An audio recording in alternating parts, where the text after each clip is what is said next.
Getting to 7 figures on Amazon is a challenge. And once we get there, our schedules are usually packed, leaving little room for anything else. Now, imagine starting a second, completely different business at the same time. That sounds a bit crazy, right? Well, meet Alex and Tom, also known as the Honest FBA. They are not just scaling their FBA business and preparing it for a future exit. They are also on a mission to document their process and help others to do the same. Alex and Tom have made a name for themselves in the Amazon FBA space, thanks to their eye-opening videos in which they show the truth about fake gurus and their lies. And today, we are going to talk all about Alex and Tom's journey, and about the team that helps them run their businesses. Make sure you have something to take notes with. I'm very excited about this interview because you guys are scaling 2 very different businesses at once. And I believe that we all have something to learn from you. So welcome. Thanks, man. It's good to be here. What an intro. Jesus. Yeah. So first of all, could you tell us a bit more about your background as Amazon sellers? Yeah, so I originally got into Amazon on my own, probably 5 years ago. Same as most people do, I was in a job that I didn't particularly enjoy. I'd always wanted to be an entrepreneur. Searched online, watched some YouTube videos. I remember getting into drop shipping. I tried a little bit of drop shipping, burnt some money with Facebook ads. That went terribly. Then I started selling, I've actually got the product here.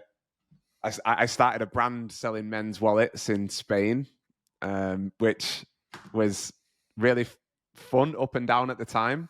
Long story short, Tom and I were friends. We're both from the UK.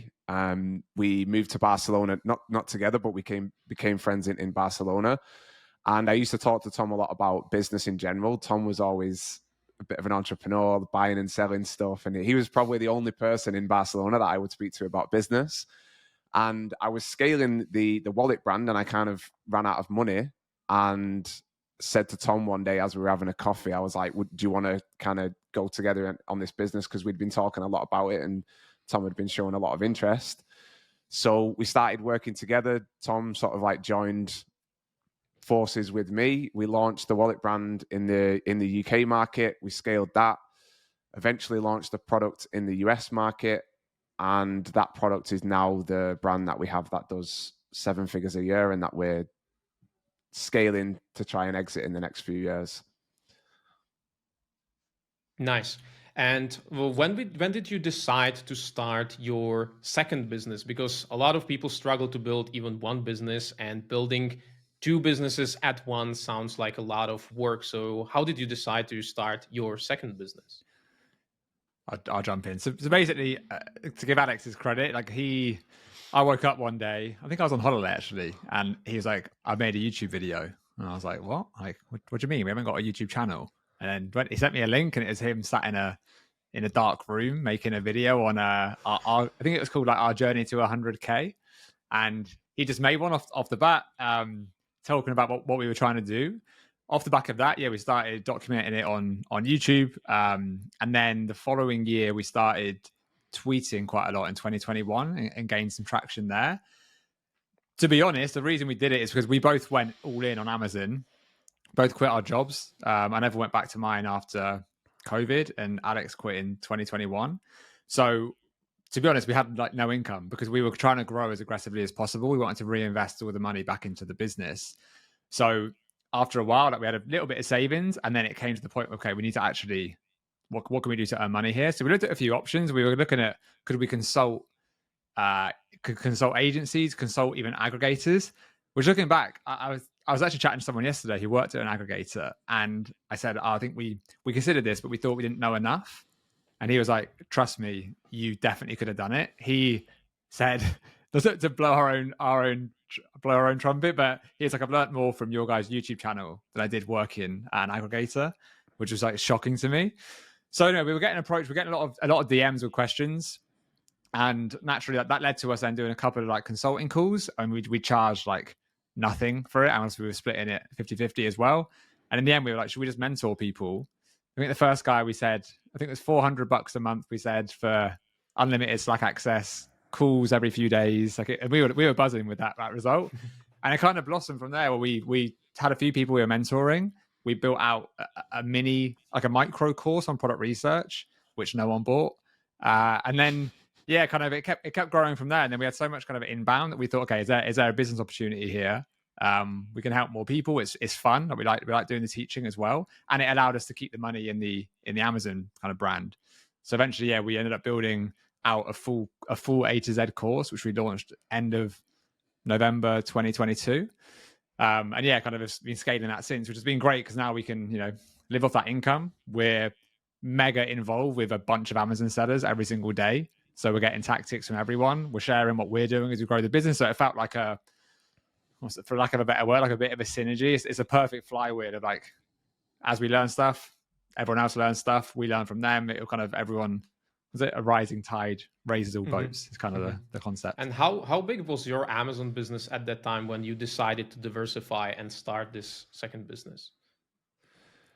I think at the time 30 or 40K a month, was it? Yeah, we were doing maybe 30 to 40,000 a month. And we had this like imposter syndrome of, well, we're not that big, but really it just came from sharing our results. And then people, I think, saw that we were just like normal guys and we were being very transparent.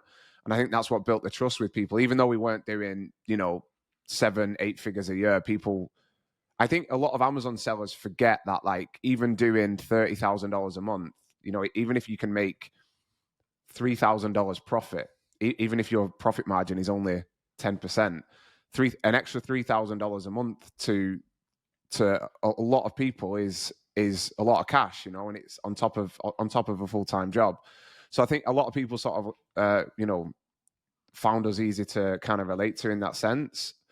But it was around that mark, and we did kind of feel in the beginning, like, do we really know that much? But one of the things about actually putting yourself out there and claiming to be an expert is like, it really makes you look at what you're doing. Like everything that we spoke about, we started to really double and triple check and like we became even more obsessed with, hang on, is this right? Is this correct? Like what we're saying, are other people doing this? And like, we really, really looked at everything that we did and we said, and we looked for more point of view. So it's really kept us on our toes as we've grown it, because we don't want to be, saying that we're experts in Amazon FBA and we don't stay hungry. We're trying to learn everything about, the industry and the business model. So how did you deal with the complexity? Because running an Amazon business at mid-six figures, it is time consuming. You have to wear so many hats. It was the two of you, and suddenly you are starting a new business. So I assume there was a time where you had to decide that you need to bring more people on board. So can you talk a bit more about that? Yeah, I think the way it naturally fell was I'd always done a bit more kind of the admin side and like the inventory management, like product sourcing and like logistics and that kind of thing. Alex handled more of the like marketing, creative. He's good at kind of vision, more like vision stuff, I suppose. And I was doing more like operations, we kind of naturally fell into these roles where I was doing more on the brand on Amazon and he was doing more on Honest FBA and kind of leading up the content and stuff. After a while, it was clear that they're both great opportunities. So we were like, we don't want to waste the opportunity. Or how do we get ourselves kind of on the highest leverage task? Honestly, that took a long time to learn. We hired someone in to do kind of customer service was first role we brought in, and that kind of built on to other roles like with social media management and outreach to kind of influencers and those kind of things was the first one. But I was still very much like in the weeds, taking loads of time to do, like the logistics and things like that, and not having the capacity to then, be creative and think of like content ideas and to grow that business. So yeah, that was kind of a bit of a challenge. And then, to be honest, it was just like a lot of work. We didn't solve this for a while. We just both worked a shitload for a couple of years. I mean, we still work a lot now, but now we've got a kind of teams in place. And then I'd say that the moment we really got serious about it was we went through your course, which is great, your course and community. And the main thing that it was so simple but so obvious to work out what's your hourly rate. And it's one of the first exercises, I think, in your course materials. And I remember exactly where I was sat. I was sat on my balcony near me here, and I like did the math, broke down all the jobs I was doing, and I was just like, what am I doing? Why am I spending time doing like making a shipping plan, that kind of stuff? And that was like the real kind of stopped me in my tracks, and we were like, okay, let's sort this out, and that changed our whole vision. And then last summer, I'd say, was it last summer when you sent me that excited voice note about what we should do for the econ brand? I think it was. You just were like hitting a punch bag or something. You got all excited, and I had like a 5-minute voice note from Alex, and he was like, "I know what we can do. What's our unfair advantage, to be honest?" And one of the beauties of having Honest FBA, we make no bones about it, it's a great business model. It's high margin, it's cash flowing, we can live off it comfortably. And then we've got our econ brand, which is way more cash intensive, and we're just pretty greedy, so we want to grow it as fast as possible. So Alex his thought, it was bang on. He's like, okay, can we almost recruit above our station a bit in terms of, can we bring in talent that it will allow us to work on the highest leverage tasks for the econ brand and for Honest FBA. So that's when we brought someone in last year, back September-ish last year, as like a senior level, really, like a brand manager, I suppose is the role, where that took a lot of work off our plate. And that was, now, we can work a lot more on just like the vision and the higher leverage stuff, whilst the day-to-day is much more in hand. And I'm sure we'll get onto it in a minute. But at the same time, we've built a team for Honest FBA as well. So it's been taking learnings from both businesses and trying to scale both at the same time. Mm-hmm. So did you have any concerns at that time to actually hand over the responsibilities to someone else? Because a lot of sellers I talk to are just afraid to hand over their baby, their brand, to someone else and trust them. Yeah, I still do that now. Yeah, we're the same now. I think with all of this stuff, right, it's not one day you just wake up and suddenly you're this like master operator that understands exactly how to do it. And it's always a journey. Like there was key moments over the past couple of years where it's kind of like the penny drops, like speaking and meeting with you and Miles, like really changed our perspective. And we really tried to force ourselves to change from this, from being like an operator into actually being like a business owner, and really just understanding the concepts of leverage and how leverage just help you do more. But yeah, it is a big thing handing it over. I think one of the things is you have to accept that, that person is never going to do the same as you. Like if you think that you're going to hire somebody and their output and their effort and their passion is going to match yours, then you're going to be disappointed all the time. But even them doing 80% of what you do, 70%, that still provides enough leverage for you to be able to work on things that are overall going to grow the business. And I think that's a huge mindset shift that we've had. And it just opens up a whole nother set of problems that you need to fix. Like you go from trying to study, okay, how do I get this product to rank higher, to how can I advertise myself in a way that we're going to attract talent into the business that is going to work on that. And it's just, again, it's a completely different sort of shift in your mindset, but it's just part of the journey of being an entrepreneur. And I think it's a huge one. It's probably the biggest learning for me personally over the past maybe 2 years. I even remember in my last full-time job, the owner of the business, he used to say this phrase to me, and he would say, Alex, how can we get more capacity? And I didn't have the confidence at the time to ask him what he meant, which was funny. That was one funny part. But what he meant was like, how can you do more by outsourcing and by hiring people? But I still, in my head, I thought like, I have to be busy all the time. I have to be working on stuff and tasks all the time. For me, that was like, that was what you did if you were a good employee. And then I carried that through to running a business. You think that you being busy and having all these tasks and to-do lists is productive, but it's not. So that was a big shift for me over the past couple of years, for sure. I feel once you notice that and experience hiring someone who is a good fit for the business, suddenly it clicks and you never go back to, optimizing your personal productivity all the time. And suddenly you always think in terms of leverage. hiring someone. And I noticed this with you as well. Like every time we talk, you're telling me like, hey, we just hired this person and now we are planning to hire that person. And it's just building the team and growing in both of your businesses. So what is the size of your team right now in the Amazon business and also in your community business? The Amazon business now is one guy's two full-time people. So one guy's completely full-time, kind of the brand manager, and then we have a full-time VA who's like the customer service and the kind of influencer outreach and partnership management. We have also had a third person, which was logistics. Just at the time of this recording, we went through a bit of the winter's quieter for us, so we did actually we let that person go. Just it was okay, but it wasn't really necessary, to be honest. So we still want to be conscious of our burn, right, of our spend, and keeping the margin as good as we can. We will very likely add another person in, and we'll also have been actively recruiting for like an NPD specialist, so new product development, kind of pushing that along. So we've got a bit more of a kind of flow of new products we can get to market. On the other business now, we have the three of us, so me, Alex, and Jansen, the third guy who kind of run the business. We have a head of content, head of socials now, 2 editors, 3 coaches. Yeah, that one's got pretty big. That was like maybe 7, 8, 9 people. A part-time VA. Yeah, that one's been creeping up. Honestly, it's scaling pretty quickly at the moment. So we're definitely learning on the fly.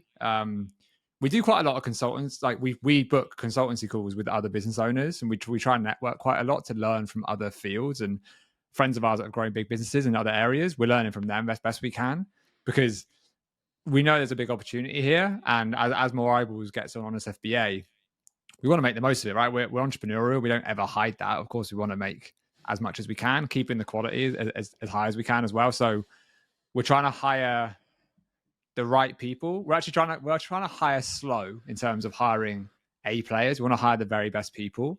And sometimes you get you want to solve a problem. So I think you want to put a square peg in a round hole kind of thing, where you might just want to fit a gap. But actually we're learning this, like that's going to be really harmful to your business, because you're wasting all that time recruiting them. You're wasting all the time training them, and maybe it's not going to work out. So this is the like paradox at the moment of like trying to move as fast as possible, but doing it sustainably, so we grow like a real solid foundation and maximize results for the business. What was the average time frame for you when hiring, from the point you decide to hire someone to the point where actually they take stuff off your plate?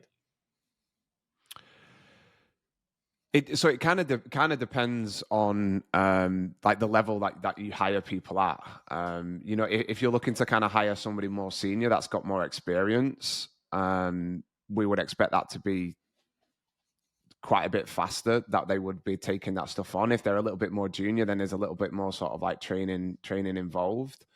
I mean, one of the best hires that we've made on the Amazon business side, like hiring somebody with experience in the supply chain management side was just crazy. That was so much leverage of having somebody looking over that and managing that. And they came in quite quickly and, you used the systems kind of that we had in place, but just took that over. And that was a huge sort of, that was so fast, just kind of handing that over to them.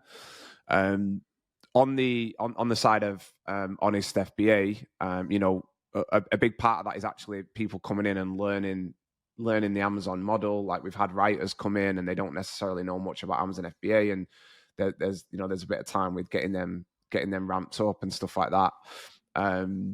So yeah, it kind of depends. One of the best hires that we've made was in the community side of Honest FBA. One of the problems I think with a lot of Amazon training communities and courses is they start running paid advertising. The business just goes from maybe 20 students a month to 100 students a month, and everything breaks, and the students are unhappy because there's only 1 or 2 coaches. And so what we were very, very conscious of is that we actually want it, as we grow, that the service and the community and the course and the education gets better and better. So I think we've probably overhired a little bit early, but we know that we want we're happy to do that because we want to make sure that every student gets the best experience possible. So hiring somebody to lead that community side has been super important for us. Their goal is to basically make sure that every single student that comes in is happy, has support. We've got the systems in place for giving people product feedback. If they want to book a call and they want to get help, there's a system for that. So I think we've done a really great job of hiring people like that, that have really taken so much off our plate that we were doing. One of us doing this, doing that, and all of a sudden that one person just takes care of all of that now, and we kind of just sit above them and give them guidance and help them with targets and North Star goals and, you know, setting objectives and stuff. But they kind of do all of that groundwork now, and it's amazing when you sit back and you see all of these things being done, and it gives you the headspace to be able to work on something else. It's such a great feeling. Mm-hmm, mm-hmm. So what do you think is the most challenging part of building a team? Oof, good question. Not to go over the same point, but for sure, recruitment is the hardest thing. That, like, definitely, because it's so time consuming, and I think it's where you can work with like recruitment agencies, but even that's quite time consuming, right? You still want to get your idea across, and you don't want to settle for kind of B and C players. There's a book we both read. There's a guy called Brad Jacobs who wrote a book called How to Make a Few $1 Billion, and that has some amazing stuff on hiring about if you hire B players, they'll often hire C players, and the whole business suffers. Whilst if you hire an A player, it's almost like uncapped of what they can do and what their worth is to the business. So it's worth hiring really slow that way. So I say that. I think we're like a remote business, right? So Alex and I both are in Barcelona, but we generally work from home or a cafe or whatever, as does most of our team. One of our guys is here, and we meet up sometimes, but generally people are at home. So it's making sure people are efficient, making sure we're working asynchronously, which it can be tricky, you know, like, especially when people are on a few different time zones as well. So managing that, not getting bogged down, with tied into asynchronously, not getting bogged down with meetings. Like, meetings can run pretty long, and especially as well, I think managing people now, it's a new skill. Like, we've managed, both of us in previous jobs have managed a couple of people, but you got to think about, you know, staff morale, how people are feeling, their like emotions, how you're communicating to people, how the message is getting across the whole business. So, you know, you can have different Slack channels, different employees, but like, does everyone know what's going on? Does everyone know what the target is that we're going for this month? And also, honestly, planning, I think, is another one. So previously, like, the way we ran the business was me and Alex on WhatsApp every single day, 24/7, chatting about the business, flipping between both businesses, like nonstop, right? And then Jansen came in, and it's just been the same thing. Last summer, I was in Costa Rica, and I was like 12 hours difference or something. I'd wake up, swear to God, 600 WhatsApp messages every day, and I had to catch up on everything. It was horrendous, but that was how we ran it, which is great because at the start you can be scrappy. You know, you kind of, as you know, as an entrepreneur, like, you never really stop thinking about it. I think it's one of the advantages you get with speed. You think about it nonstop. But as we now have teams, we had some stuff on WhatsApp in groups, we had some stuff on Slack, some stuff in Discord, some stuff on email. So now it's been like centralizing that, using things like Asana, Notion to like really document it all properly. And then when someone comes on board, then it's much easier just to like, okay, here's how we do things. Here's plug into this.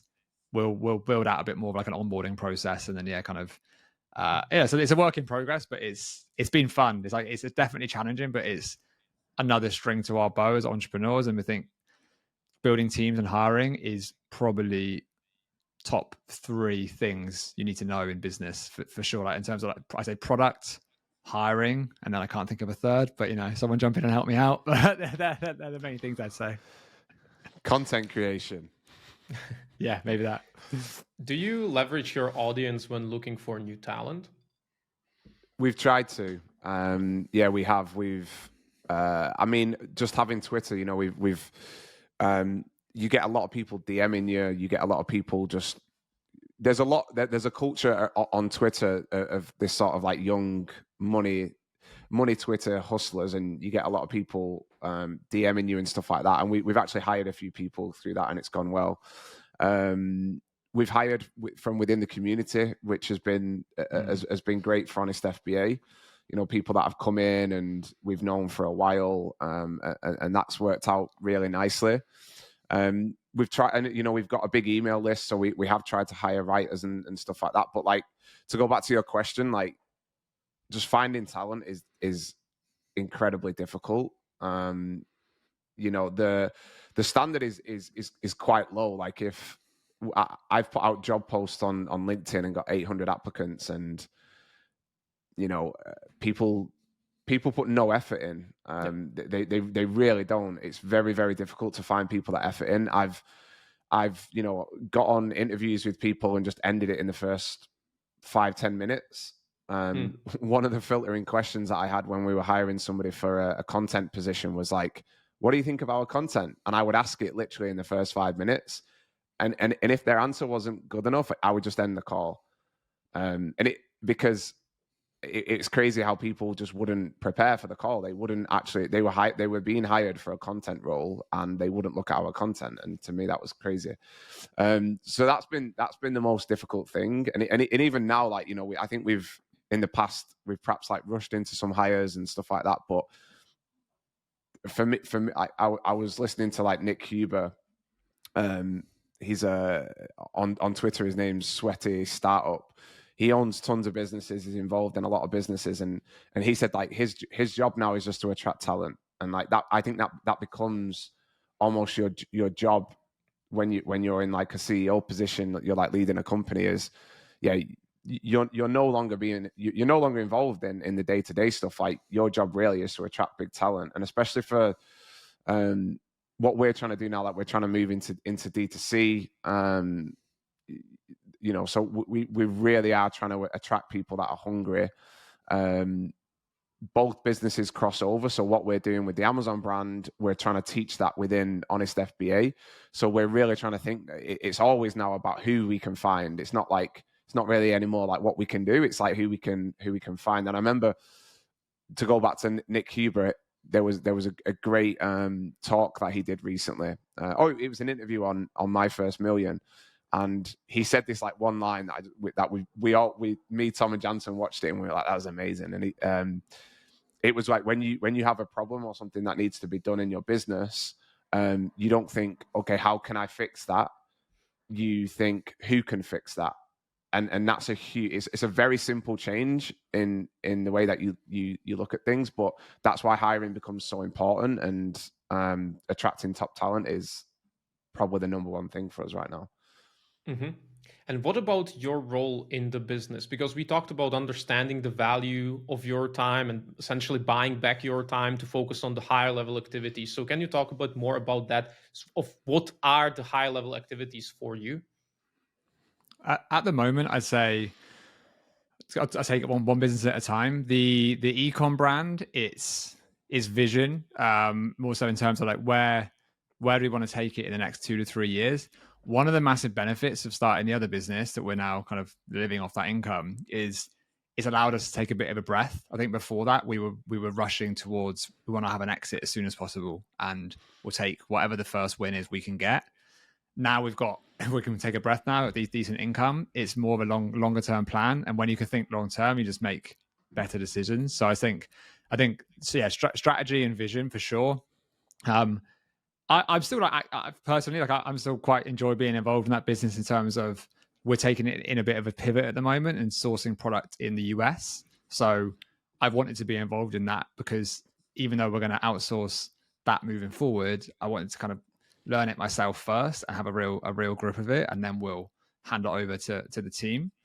So let's say that for the e-com side. And then obviously, yeah, D2C wise, we definitely want to hire to help with D2C, and we spoke to a few people already. It seems super interesting. But again, we want to learn those skills because we're going to teach them in the other business. So for us, it makes sense, but not maybe in the weeds doing the annoying admin, time-consuming stuff, but like learning the higher leverage stuff, the high leverage tasks. On the other business, Honest FBA, honestly, it's content. Like Alex has told me this about a year ago, and it took me a while to really to buy into it, I suppose. because I was guilty of just having a big to-do list and being too busy all the time to kind of be creative. But the biggest thing we can learn now is content creation and keep refining our skills at it. I mean, if people are watching this, they can go back and watch our first YouTube videos compared to them now. I'd say they're 100 times, 1,000 times better. Maybe they're not getting 1,000 times more views yet, but we feel like it's starting to compound a little bit. But learning to make content is probably one of the best skills we've learned in the last 3 or 4 years, because it's allowed us to do things like this. It's allowed our network to grow infinitely. It's incredible with the kind of people you meet through putting content out.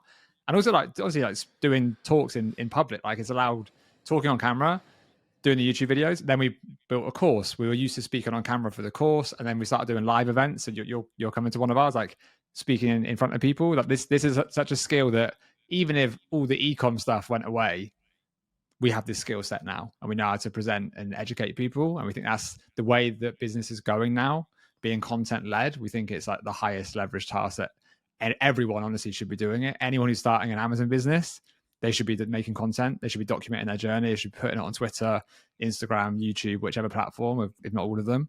Because we think that's probably the highest leverage thing you can do. Mm-hmm.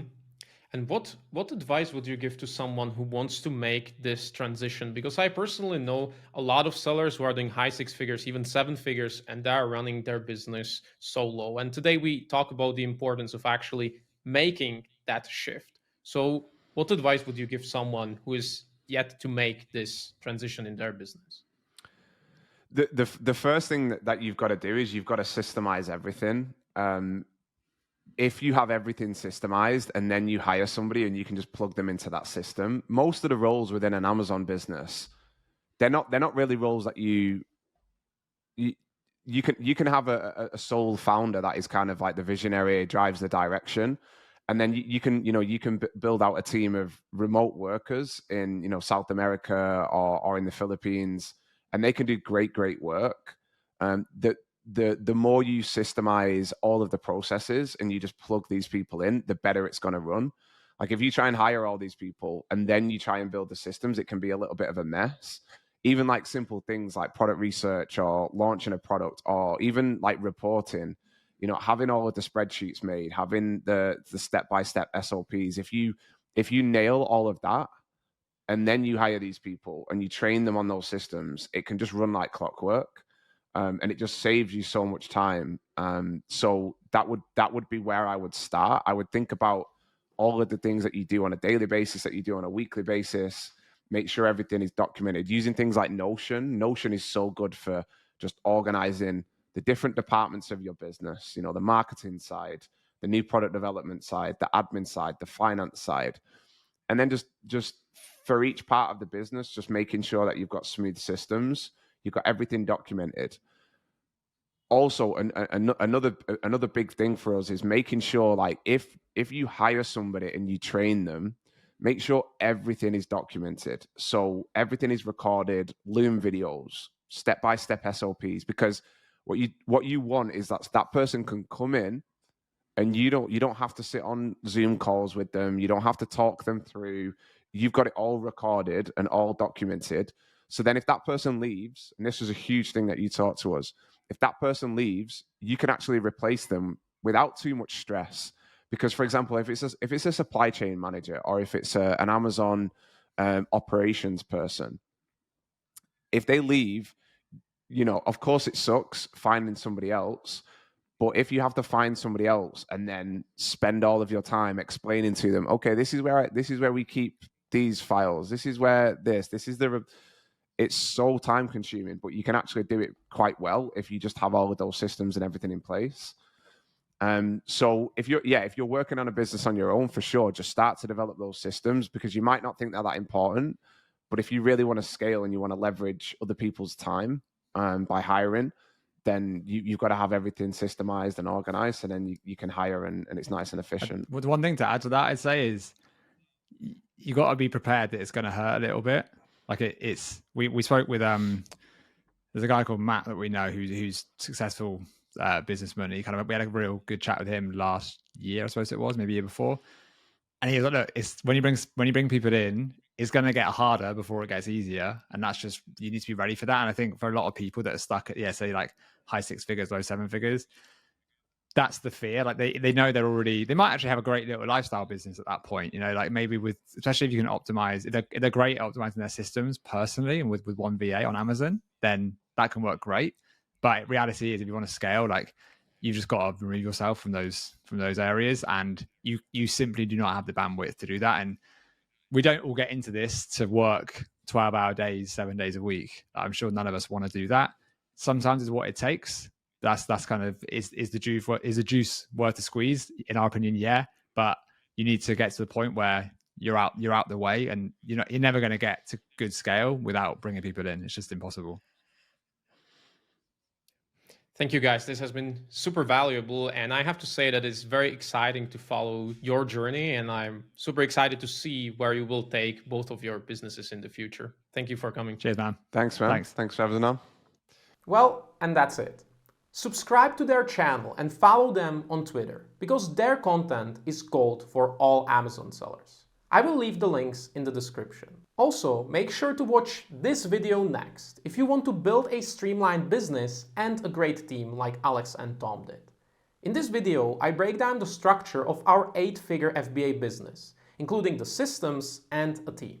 The same structure I helped Alex and Tom to implement in their business. I will see you next week. Bye.